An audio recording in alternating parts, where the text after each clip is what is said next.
Il est le premier membre du gouvernement à recevoir le vaccin contre le Covid-19.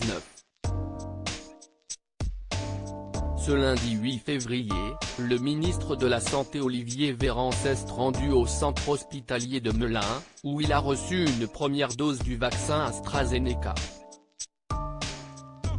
La procédure a été intégralement filmée par les médias, ce qui n'a pas manqué de susciter la surprise.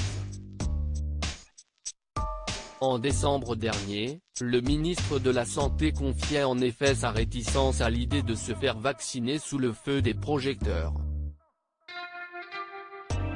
Si je me faisais vacciner devant les caméras, les plus réfractaires d'entre nous diraient que ce n'est pas le vaccin qu'on m'a inoculé.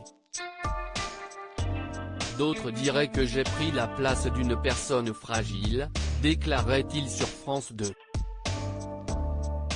Il est toutefois revenu sur sa décision, afin, comme il l'a déclaré sur son compte Twitter, d'encourager les soignants à se faire vacciner, dans leurs hôpitaux, les centres de ville, toutes les structures à leur disposition, pour pouvoir se protéger au plus vite. Neurologue de formation, Olivier Véran fait partie des personnes nouvellement prioritaires pour recevoir le vaccin AstraZeneca. Homologué la semaine dernière, celui-ci a permis d'ouvrir la vaccination à l'ensemble des soignants, pompiers ou aides à domicile de moins de 65 ans. Encourager la vaccination avec AstraZeneca mais encourager les soignants à se faire vacciner n'est pas la seule mission d'Olivier Véran. En apparaissant à l'écran, le ministre de la Santé entend également rétablir la confiance envers le vaccin AstraZeneca, cible de rumeurs liées à son efficacité. En Afrique du Sud, une étude menée par l'université de Witwatersrand à Johannesburg a récemment mis en lumière une possible inefficacité de l'AstraZeneca contre le variant sud-africain.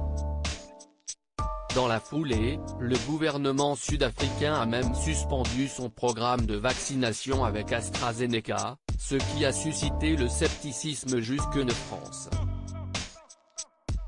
Olivier Véran a toutefois tenu à rassurer la population, soulignant que le variant sud-africain est très peu présent en France et que le vaccin AstraZeneca permettrait de se protéger contre la quasi-totalité des virus qui sont en circulation. Confiant, le ministre de la Santé a déclaré à la presse son intention de vacciner l'ensemble des soignants, pompiers et aides à domicile dans les 15 prochains jours. À partir de maintenant, il va falloir que ça dépote, a-t-il déclaré.